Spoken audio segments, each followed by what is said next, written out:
Hi, and thank you. My name is Jon Liberzon. I'm here with Tomorrow Water PKT, and I'm honored to be part of this distinguished panel today.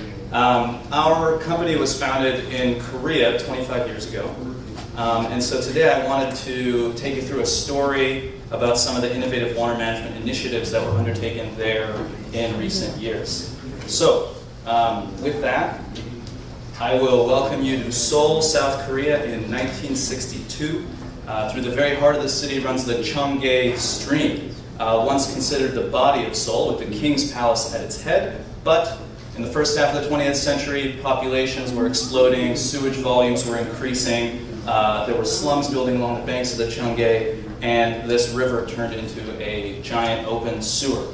The river was an eyesore, it was a health hazard, even people that tried to navigate, this is actually a picture of the LA River in 1936 before it was paved. If I had more time, I'd help you through the parallels, but just keep in mind, we'll go back to the Cheonggye. The designers in Seoul decided they were going to solve this problem the way that engineers usually do. They put concrete over it, so a giant 4-lane freeway was constructed in the 60s. This was a freeway that passed 168,000 cars a day through the middle of downtown. That's about half the flow of the 405, which completely curtailed opportunities for redevelopment. It was loud, it was noisy. So it did solve the sewage problem, but did it really solve the city's problem?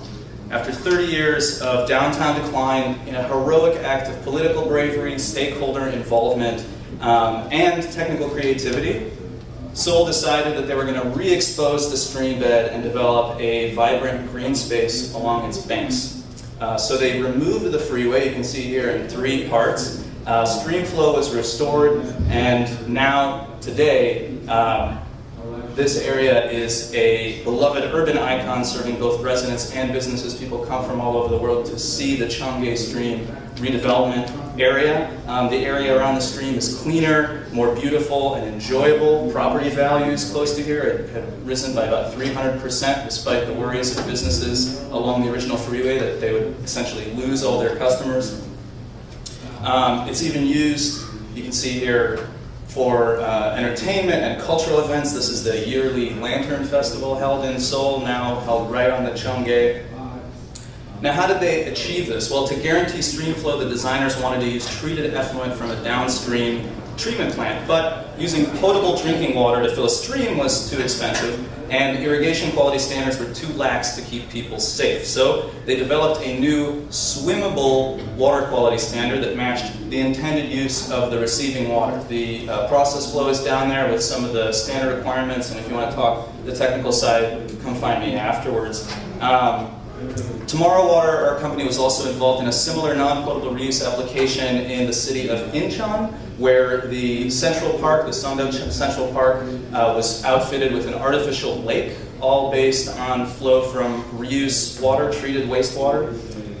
Again, you can see there's golf courses around the area, boating, people recreating. This type of water reuse has a number of triple bottom line benefits, both for cities and their residents. So you can see increased property values, downtown development, of course, recreation. Also, for example, around the Cheonggye, temperatures went down by about 6 degrees Fahrenheit due to reduction in urban heat island effect. So you're seeing energy savings related to that from having to air condition less, as well as just a more pleasant city environment.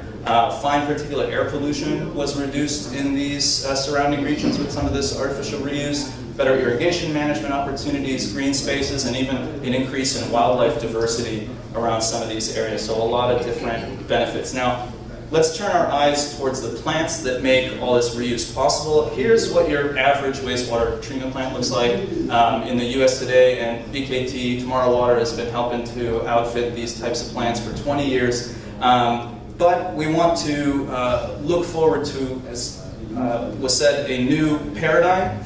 So people have started talking about water resource recovery facilities, but we really want to take it even one step further. These are critical, vital infrastructures, but they're not waste treatment, and even resource recovery isn't enough. We really want to take this to a level where we're thinking of these as water factories. that are taking a raw effluent resource and producing valuable products, such as valuable reuse water, biomass, energy, and other living things. We want to transform these facilities from a cost stream to a profit stream, and water treatment in general. That's really the goal that private enterprise would like to try helping with. And we believe that we can do it with the right technology and the right leadership.